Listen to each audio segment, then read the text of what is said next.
We certainly want to, first of all, thank the witnesses collectively for taking out of your busy schedule to be here to share your information not only with the members of this subcommittee and the members of Congress, but also the citizens of this nation.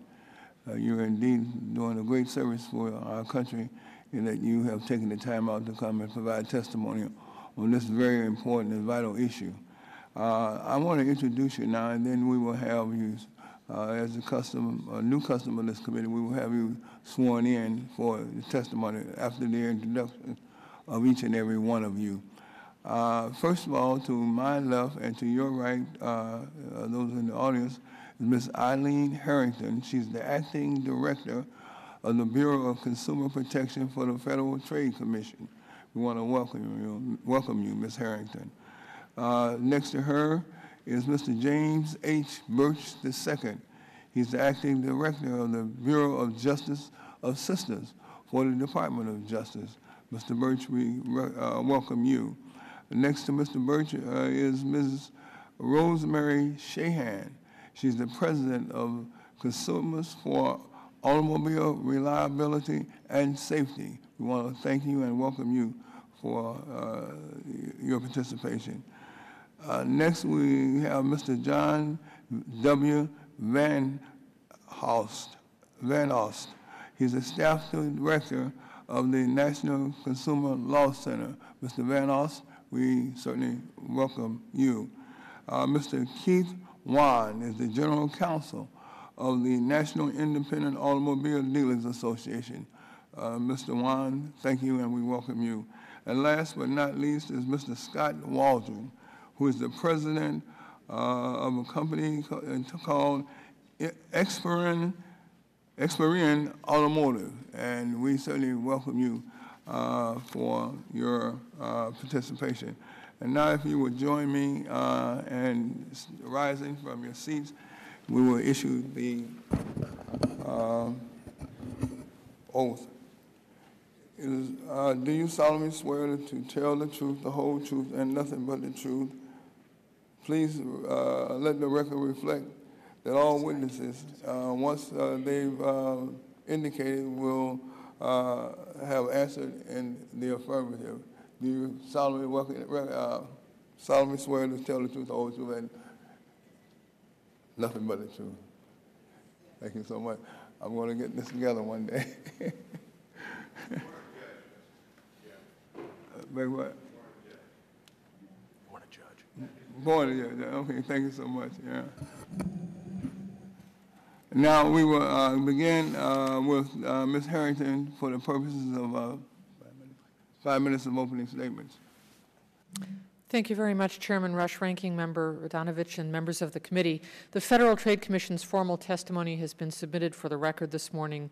My oral statement and any questions that I answer reflect my views, not necessarily those of the Commission. Consumers in the market for a used car need access to truthful information that will help them make good purchasing decisions.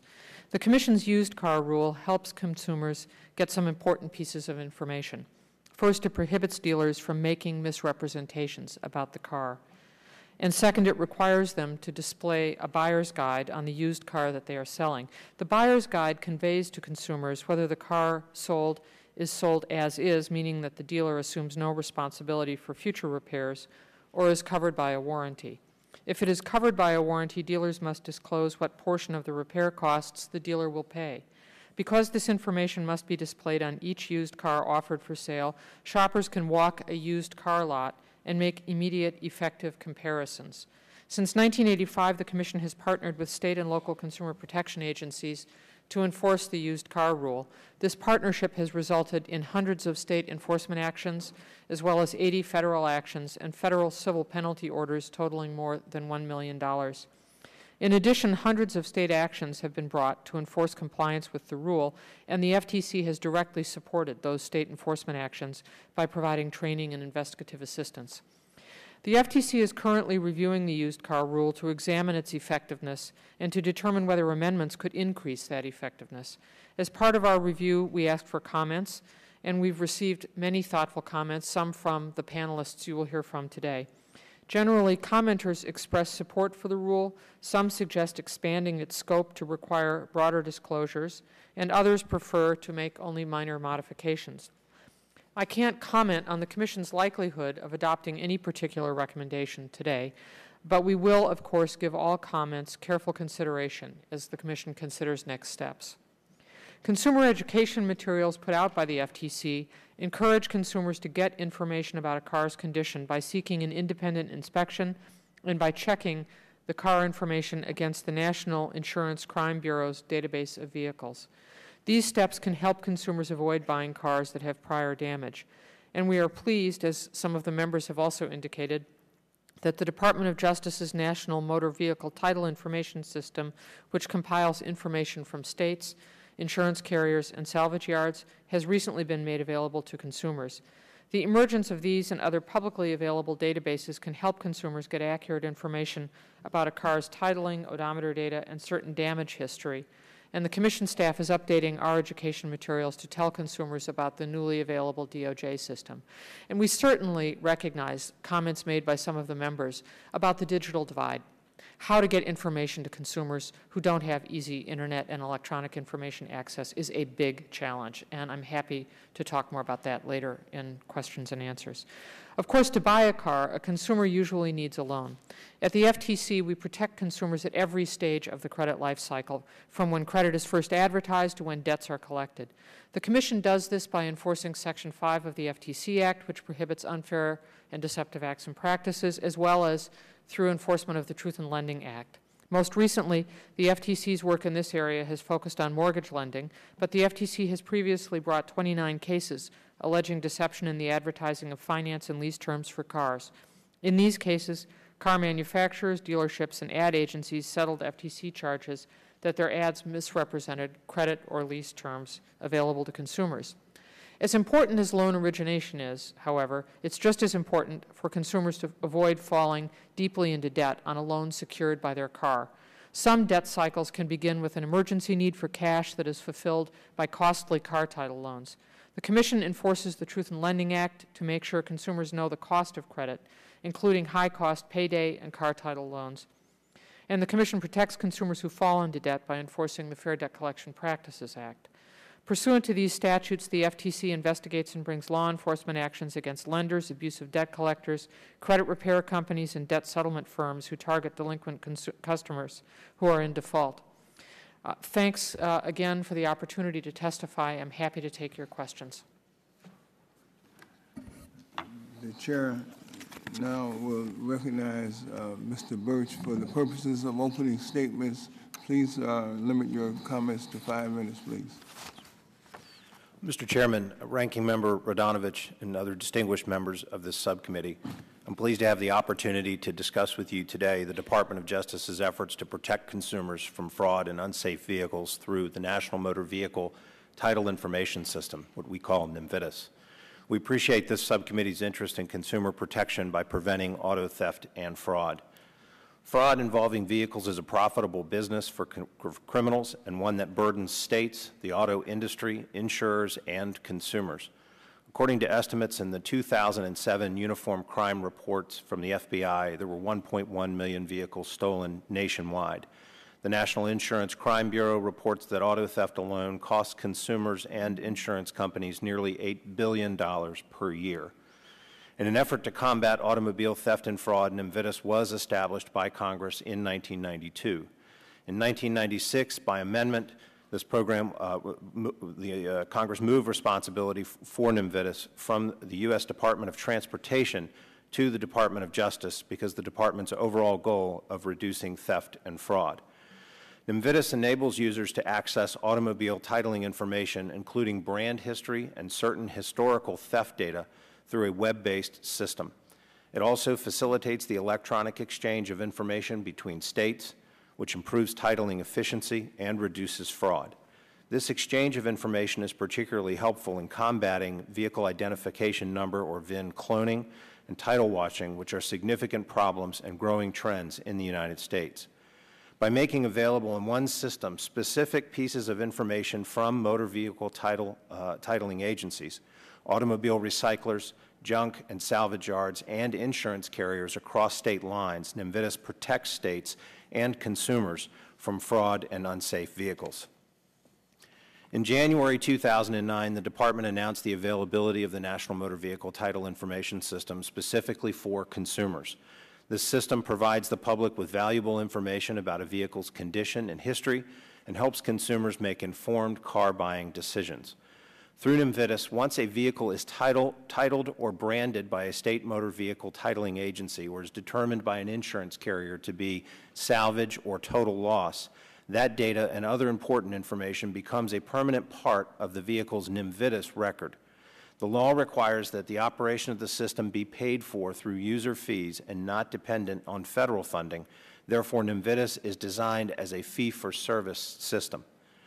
Prior to purchasing a vehicle, a consumer can access NMVIDIS through an authorized third-party provider and view information such as the most recent odometer reading, the brand history for that vehicle, the history of any salvage or total loss determinations, and other historical data, including theft data. While authorized providers may charge a fee for their service, consumers benefit from these services that are market-driven and, as of today, do not cost more than $3.50 per successful VIN search. In addition to providing information to individual consumers, the law requires that NMVIDIS information be made available, consistent with relevant privacy laws, to other prospective purchasers, such as businesses that purchase used automobiles or other commercial consumers. Commercial consumers include lenders who are financing the purchase of automobiles and automobile dealers. Lenders, dealers, and insurance carriers are integral components of the automobile purchasing and titling process, and their ability to avoid fraud then protects individual consumers as well. NMVIDIS also serves as a powerful tool for law enforcement. With access to this system for the first time, law enforcement will have direct access to state motor vehicle data in near real time. Previously, law enforcement had to contact individual state motor vehicle titling agencies by phone during business hours to track down title data. With access to NMVIDIS 24/7, law enforcement agencies will be able to better identify stolen motor vehicles, enhance their ability to detect vehicle theft rings, and combat other criminal enterprises that use vehicles. In research conducted at the request of DOJ, NMVIDIS is estimated to save taxpayers between $4 and $11 billion each year. When fully implemented, NMVIDIS will have data from every state and will be queried before any state issues a new title for vehicles coming in from another state. In addition, the system will be available for queries before a prospective purchaser buys any used vehicle. These efforts will protect the American public from title fraud, keep stolen vehicles from being fraudulently retitled, and will make it more difficult, if not impossible, for criminals to clone or conceal stolen vehicles for criminal purposes. This concludes my statement, Mr. Chairman. Thank you for the opportunity to testify today. I welcome the opportunity to answer any questions you or members of the subcommittee may have. The Chair thanks the gentleman. Now, Ms. Sheehan is recognized for 5 minutes of opening statements. Thank you, Chairman Rush and Ranking Member Radonovich and distinguished members of the committee. I really appreciate the invitation to testify today. I'm very grateful to you and to your staff for the work that you've been doing on this issue. And for 30 years, since 1979, I've been working on behalf of consumers at the state and federal level. And I hear from consumers who have car problems on a daily basis. We have members who have had car problems. We have members who have lost children because they were in unsafe cars. And Representative Schakowsky referred to the Ellsworths, who are members of cars whose son Bobby was killed for lack of an airbag. And they asked that a record that they wrote to Governor Schwarzenegger be admitted to. I would request from the chair and the committee that we could submit their letter for the record. Hearing no objections to order. Thank you very much. And their letter asked the governor to ensure that California fully participates in the National Motor Vehicle Title Information System, or NMVIDIS. And California, with some prodding, has begun to participate in NMVIDIS, but it's restricting access to the information to the public, and that's a problem. We believe that it's illegal. we were among the consumer groups, including Public Citizen and Consumer Action, that sued the Department of Justice because after so many years, the Anti-Car Theft Act had not been implemented, and people need it desperately. We need this information more now than we ever have before. And we were very grateful that Judge Patel in San Francisco ruled in our favor and ordered the DOJ, we saw it actually as a rather friendly lawsuit, that ordered the DOJ to issue the final rules, which it did. And starting the end of this month, for the first time ever, the insurance industry and the salvage pools and junkyards will be submitting data to the title system, and it will be made available to the public. And competitive forces then can come into play. The cost of accessing the information can come into play.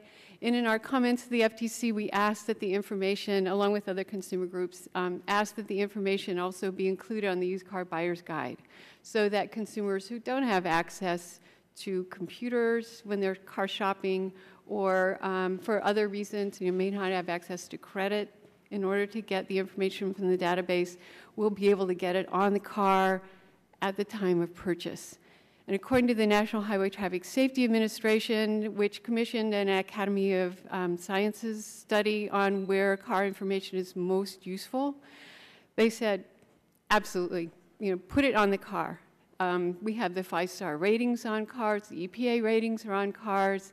That's where people want it. It's where it does the most good. And we're hoping that we can achieve that with Congress's help. And let me just say this. Since I've been doing this for 30 years, the irony we face now is that new cars have never been better. We have the best cars that are being manufactured. We're best known for initiating California's lemon law. That was back in the days of the Plymouth Volare, which, was falling apart bolt by bolt. The cars are better than ever before, but the sales practices are worse than ever before.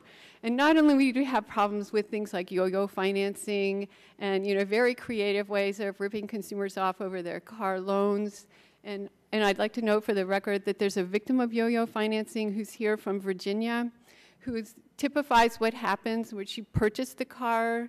She thought she had a deal, and about a month later, she heard from the dealer, said, you've got to bring the car back, and if you don't, I will report it as stolen. And she actually ended up losing her job because her car was taken from her. Or it wasn't taken, but the tow truck driver showed up at her place of business. And it was a real problem, and she's still having to deal with that. So we have all these problems in the sales of cars that are shrinking our market. It used to be the first purchase people made was a new car. Back in Henry Ford's days, cars didn't last as long. So people would buy a new car, and over time, they would go from the Chevy up to the Cadillac. And instead, what's happening now, most people, their first purchase, especially if they're a young person starting out, is a used car. And if that transaction goes well, all kinds of opportunities open up for them. They get good credit, they have access to better education, better jobs. And if that transaction goes poorly, they may never recover from it. Their credit is hurt. It affects their life for a long time. And we're hoping that that's something that Congress will work with us on resolving. And we also have a new problem that's emerging, and that is so many dealers going out of business with a collateral damage to their customers, where they promise to pay off the lien on the cars that are traded in, and they don't. And you've been hearing about zombie banks. These are like zombie dealers. You don't know from one day to the next whether the dealer you go to is solvent or not. And consumers are buying cars where the liens have not been paid off, end up, in a world of hurt when the lien holder repossesses the car from them, even when they make every payment in full and on time. And as Mr. Radonovich knows, this is a real problem in California that we need help with as well. Yeah, thank you so very much. We will have ample opportunities during the question and answer period Our next witness is Mr. Van Alst. For 5 minutes, you're recognized.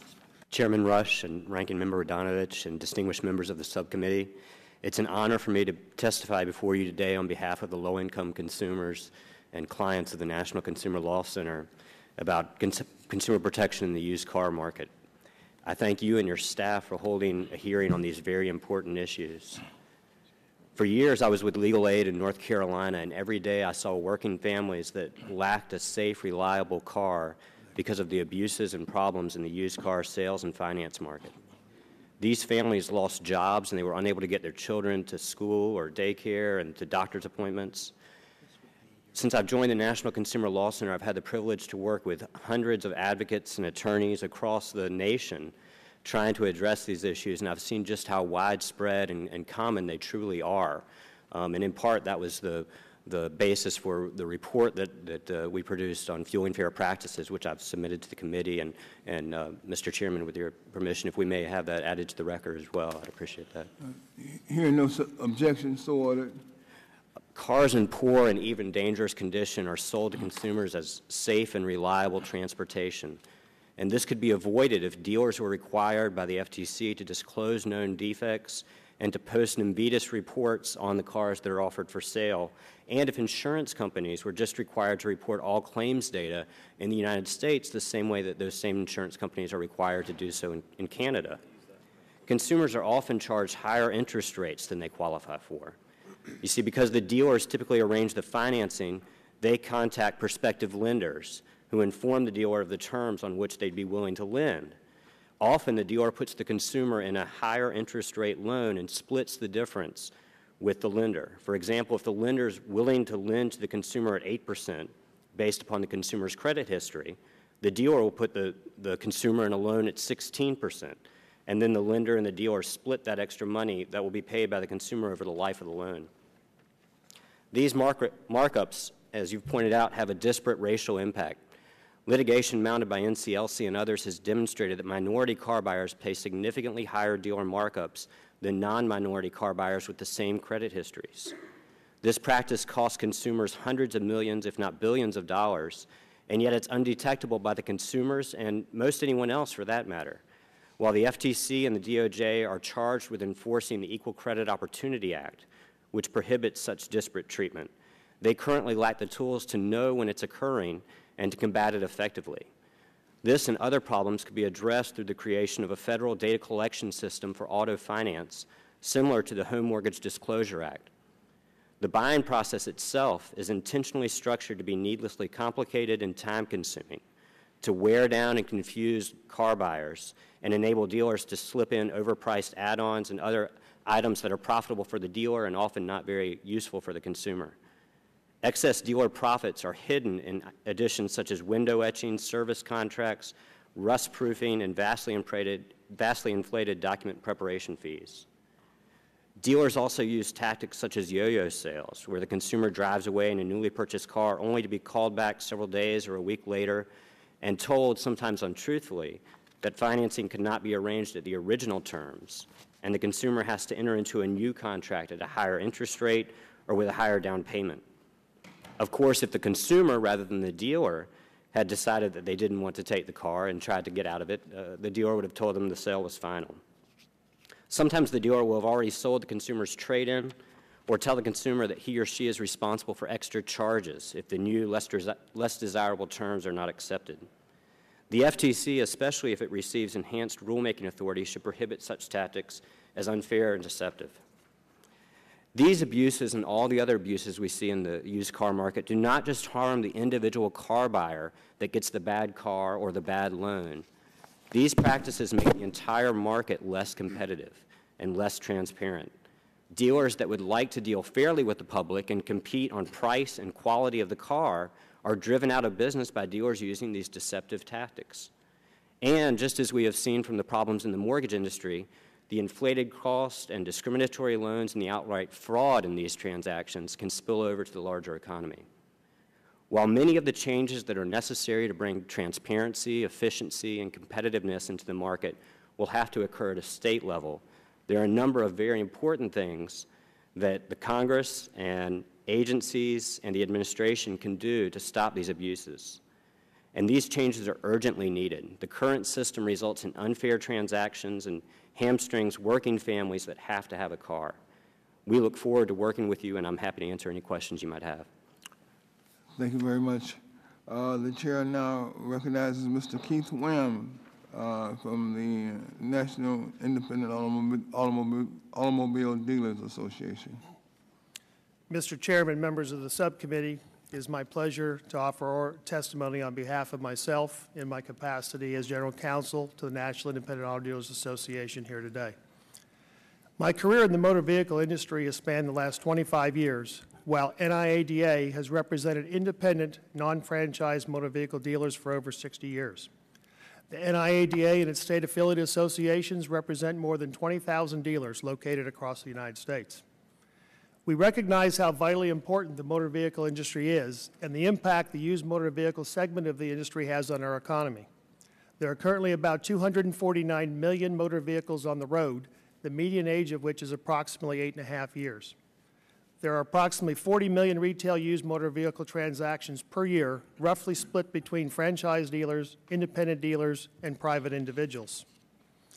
Used motor vehicles, because of what they are, carry a history of use and condition. During the process of trade among these vehicles, consumers and dealers alike need access to accurate, timely information about the history and condition of the vehicles. This information affects how much either will pay for the vehicle. This is particularly important to consumers because outside of housing, it often represents the largest single purchase that they will make. In a dealer's case, his ability to pass on timely and accurate information to a consumer means the difference between developing a consumer that will refer new business to him and having a consumer full of ill will who, at a minimum, drives business away from him. It should be no secret that the motor vehicle industry is one of the most heavily regulated in the country, with a maze of overlapping and sometimes conflicting federal and state legislation and implementing regulations. Unfortunately, the good intentions that inspired these efforts have, in large part, created to an increase in the cost of motor vehicles and, in many instances, led to confusion on the part of the consumer and frustration for dealers. Nevertheless, tens of thousands of businesses have developed practices and procedures that allow them to carry on commerce within the confines of those restrictions. Therefore, we do not advocate comprehensive overnight change in this area, but gradual change is needed for the benefit of both the consumer and the dealer. I will be happy, Mr. Chairman, to work on behalf of NIADA with those responsible for making the changes, if that should be your desire. My entire professional career has focused on motor vehicles, consumer protection issues, and the motor vehicle industry as a whole. In considering my written testimony, I realized I could discuss dozens of issues affecting consumers in the used motor vehicle industry, including everything from advertising issues and car buyers' bills of rights to spot deliveries and the finance and insurance process as a whole, all of which would have merit. However, I elected to comment upon 4 issues that are currently at the forefront of the motor vehicle industry at the national level: warranties, including what they are and how they're created and disclosed; the FTC used car rule, including the content of the form itself and complications that arise from its completion; financing of motor vehicle transactions; and the tax treatment of a buy here, pay here transaction. Touching on this last issue, in these uncertain economic times, it has become increasingly difficult for capital to flow from lenders to credit-impaired consumers for the purchase of a used motor vehicle. A person's credit can become impaired for various reasons, often as a result of some event over which they have no control, such as loss of a job, health-related issues, or other family circumstances. Likewise, new families just starting out may not have established credit and may have difficulty obtaining financing. For all of these people, a car is not a luxury, but a necessity. Because of these considerations, I'm suggesting that a mechanism needs to be implemented as soon as possible to incentivize sales of used motor vehicles. An easy and inexpensive way to accomplish this is to permit used motor vehicle dealers, like similarly sized businesses, to utilize a modified cash or installment sale method of accounting for transactions with the dealer's finance for their customers. Permitting such modification would provide customers with impaired credit or no credit access to additional financing sources for their used motor vehicle purchases. While preparing for this hearing, I could not help reflect on instances where, at least at first impression, cooperative resolution of competing issues might not have seemed possible. Working with the National Highway Traffic Safety Administration on the implementation of the Anti-Car Theft Act of 1992, with representatives of the IRS to develop an audit technique guide for the used motor vehicle industry, and with representatives of the FTC in interpreting the FTC used car rule and publication of a dealer's guide to the rule come to mind. In each circumstance, work by dedicated people with differing points of view yielded an effective result. Mr. Chairman, I thank you for the opportunity to participate here today and will answer any questions later as time permits. Thank you. Thank you. Mr. Waldron, you're recognized for 5 minutes for opening statements. Chairman Rush, Ranking Member Radanovich, and members of the subcommittee, I appreciate the opportunity to testify before you today regarding the protection of consumers shopping for a used car. Today, I'll discuss how the timely disclosure of total loss vehicles can help protect consumers, as well as what Experian Automotive does to help inform consumers and businesses in the used car market. Experian is an information services company that's a leader in consumer credit, marketing services, and electronic commerce. Experian Automotive, based in Schaumburg, Illinois, works with consumers, manufacturers, dealers, auctions, finance, and insurance companies, and people throughout the automotive retail channel. Our national vehicle database, housing records on more than 600 million vehicles, along with Experian's credit, consumer, and business information assets, meets the growing demands of our industry and consumers in providing valuable information in a timely and cost-effective manner. Experian is similar to other business units, or Experian Automotive, rather, is similar to other business units in Experian in that we analyze and compile third-party information to help consumers and organizations make good decisions. One piece of information not usually available in a timely manner is when an insurer declares a vehicle a total loss. It can take up to 60 days to be registered in state titles. In that time, the vehicle is likely to have already been sold to an auction, then to a dealer, and then on to a consumer. This is information that both the dealer and the consumer would want to know before they bought the vehicle. To ensure that information on vehicles declared a total loss is disclosed in a timely manner, Experian believes that total loss information should be made commercially available and has and does support legislation requiring the disclosure of vehicles declared a total loss. Switching now to how Experian helps protect consumers and dealers in the used car market, I'm going to discuss the AutoCheck Vehicle History Report. AutoCheck is designed to help consumers and businesses make better vehicle purchase decisions by quickly and easily understanding key vehicle events. Using the Vehicle Identification Number, or VIN, an AutoCheck Vehicle History Report reveals frequency and location of title and registrations, title brands, accidents, odometer history, and a number of other things for consumers. The information comes from many data sources, including state departments of motor vehicles, auto auctions, police accident reports, salvage yards, and so on. Compiling information from many sources allows AutoCheck users to view significant information about the vehicle in a single, convenient format. Consumers, dealers, auctions, and manufacturers access AutoCheck information via the AutoCheck and other partner websites and directly through asking dealers for a copy of the report. The extensive use of AutoCheck in the wholesale market by automobile auctions and dealers enables the parties to more quickly decide on a fair price. Now, while vehicle history reports are important, confusion often remains over the relative significance of various pieces of information presented in them. To help quantify and weight various pieces of information, Experian Automotive developed a rating methodology based on statistically valid models. The result is the AutoCheck score. This number compares a particular vehicle to others in its class and age range in order to help build confidence in a purchase decision. It leverages Experian's continuously updated vehicle database in combination with the company's expertise in data analysis to provide a single number score from 1 to 100 for comparison purposes, making it easy for a buyer to understand what information they're looking at. Attached to my prepared testimony are 2 examples of AutoCheck vehicle history reports. The first one you would see shows a clean vehicle, and the second one shows a vehicle with title issues. My last point is that there are numerous ways Experian Automotive works with public and private organizations to improve titling and brand disclosure. For example, Experian's been working with the National Insurance Crime Bureau to combat vehicle theft rings. We provide information to them at no charge to detect fraud in vehicle identification numbers, including VIN cloning and counterfeiting. NICB has disseminated 290 leads since August of 2007 based on data provided by Experian. From these leads, over 100 vehicles have been recovered with a combined estimated value of about $2 million. In conclusion, the business model for Experian Automotive is to provide businesses and consumers with relevant information from a wide variety of sources in a timely manner. The information in the AutoCheck Vehicle History Report and, importantly, the AutoCheck score helps consumers know whether or not the car is a good deal for them. On a personal note, Experian is in business to be successful, but nothing is more personally satisfying to me than the emails, phone calls, and letters we get from consumers thanking us for helping them pick the best car for them, or more importantly, helping them avoid a car with a troubled history.